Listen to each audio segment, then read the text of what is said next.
અરવિંદ ભુવાજીએ નામ લીધા વિના જ ગેનીબેન ઠાકોરને ખુલ્લો પડકાર ફેંકીને ચેતવણી આપી. ભુવાજીએ કહ્યું કે હું કાળુ હીરાની 32ની મેલડી ધૂણું છું. ધૂણનારા બધા ખોટા નથી હોતા.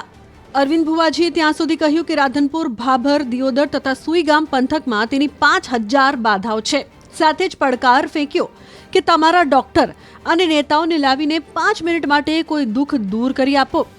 વાત જાણે એમ છે કે થોડા દિવસ પહેલા થરાદમાં ઠાકોર સમાજના નવા બંધારણની જાહેરાત અને સ્નેહ મિલન કાર્યક્રમમાં ગેનીબેન ઠાકોરે ભુવાઓને લઈને નિવેદન આપ્યું હતું. ગેનીબેન ઠાકોરે સમાજને અપીલ કરી હતી કે ખોટા ભુવાઓની ચુંગાલમાં ફસાઈને પરિવાર બરબાદ ન કરશો. આ જ વાતથી ભુવાજીને લાગી આવ્યું અને ચીમકી આપી કે હવે પછી આવી વાત કરશો તો નામ જોગ બોલીશ. પછી આ ભુવાનું ને એનું જો ને એ કંટ્રોલ બારું છે, પણ મહેરબાની કરીને કોઈ ભુવામાં ફસાતા નહીં. તમારું જે કર્મ છે એનું ઈ જ અગત્યનું છે. જેવું કર્મ કરશો એવું ભોગવશો.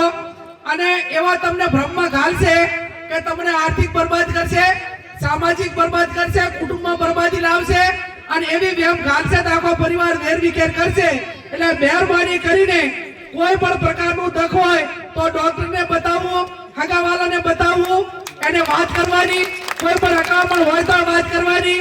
5 જણા મિત્રોને કહેવાનું, પણ ચાહે અંધશ્રદ્ધામાં આવવાનું ને.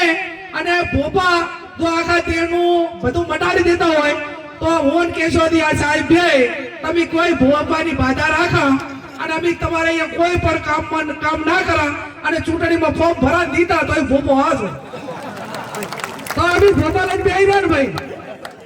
તો સવારે 5 વાગે ઉઠીને રાતે વગાડતા સુધી માથામાં શેર ઝૂંડ લઈને ફરવાનું કોઈ કારણ ખરું?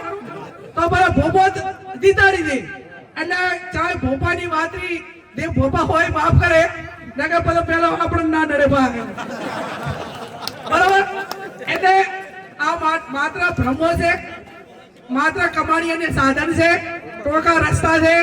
લોકોની માનસિકતા એની સમજણ કેટલી છે, એની મગજની કેપેસિટી કેટલી છે એ નક્કી કરીને ભ્રમમાં ગાલતા હોય છે.